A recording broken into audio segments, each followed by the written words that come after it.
Last May, we went to Mount Palay-palay in the province of Cavite and joined Kuya Marvz in the conduct of his training. We met up at the PITX terminal where we rode a bus towards Ternate, Cavite. Upon arriving in Ternate, we decided first to take a quick snack. After filling up our stomachs, we walked towards our meetup place, while a beautiful sunset presented itself to us. After meeting up with Sir Alex, who's one of the focal persons of the park, we rode a tricycle towards the site. There were plenty of uphills along the way, with scenic views on both sides. Our destination was the protected area office of Mount Palay-palay.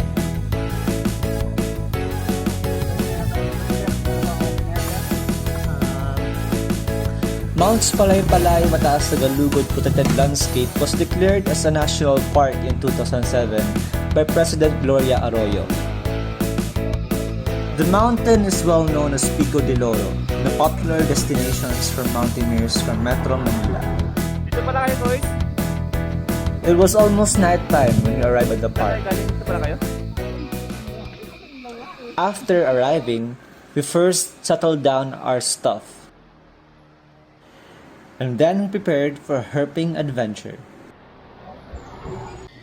For those of you who might not know what herping is the act of searching for amphibians and reptiles, or those are frogs, lizards, and snakes, which is mostly done at night. We encountered a lot of frogs, including this male Percana similis perched on a dead twig.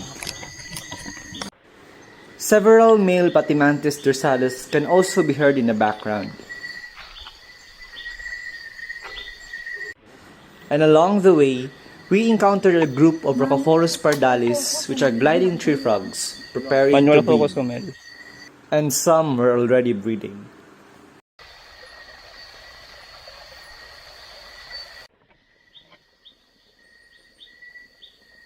As we were returning back, Kuya Marvz saw a highly venomous Philippine pit viper.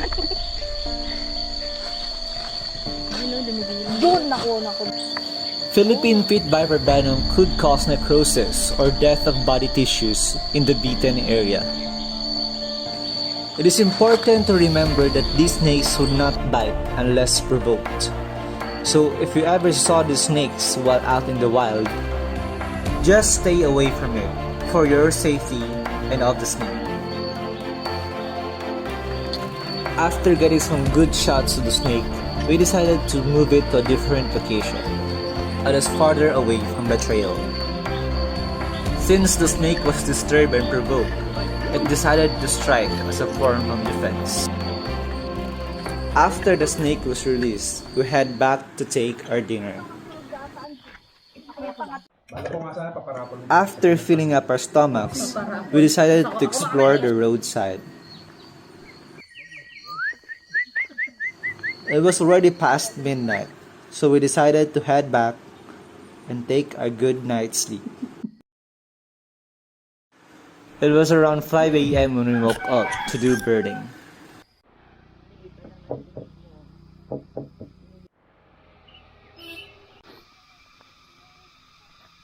Several birds showed themselves to us, but they were too shy to be taken photo of.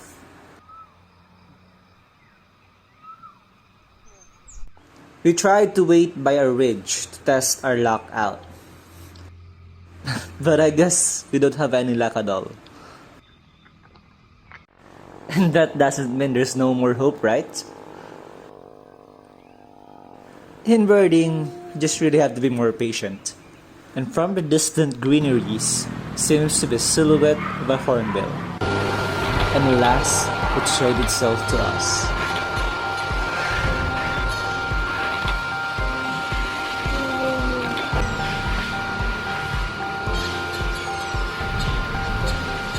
After that beautiful sight, we had our breakfast. After a scrumptious meal, I decided to explore the park while Kuya Marvz is conducting his training. While exploring, I saw this cute Southeast Asian box turtle.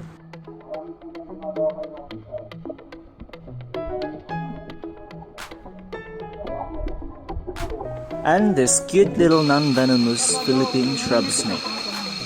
Ayaw pa?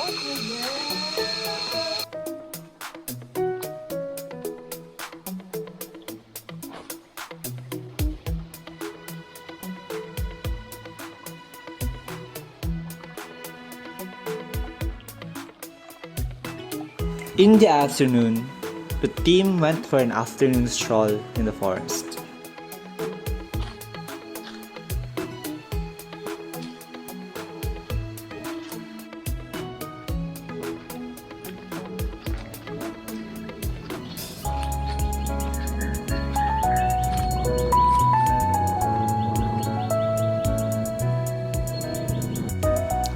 After that, we then prepared for another night herping.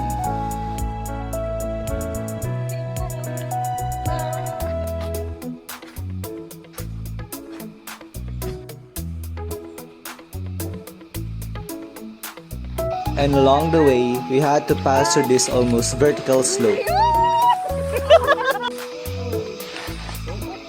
Madulas nga yung trekking kasi. Wala na ako And after that butt slide along the leaves, we continued on.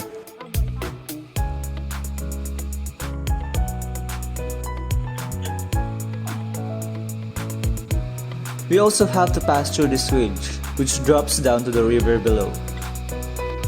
Lalaway pala tayo.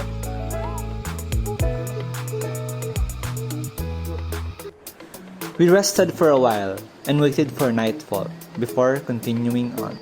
Hindi na mabasa.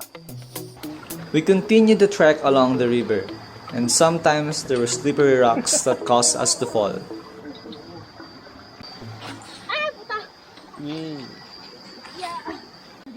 And along the way, Kuya Marvz saw another species of pit viper, the northern temple pit viper. It was too high on the tree, so we decided to get it down. Anong species mo nga, Kois? Anong species mo? Ako? Oo.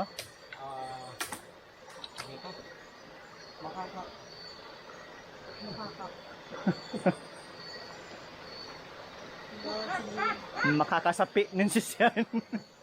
Masapi yan. A few moments later. Baba na, Di. Bitaw, mami. Bitaw. Nangangawit din yan. Sige na. After getting the snake, we hung it on a twig to photograph it. Same from the Philippine pit viper, a bite from the snake could cause necrosis in the bitten area. After taking some good shots, we left it out and went back.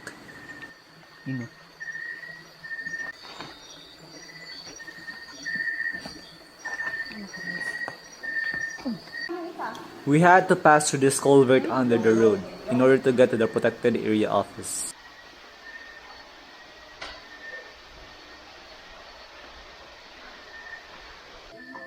We then got back to the PA office where we cleaned ourselves and took a good night's sleep.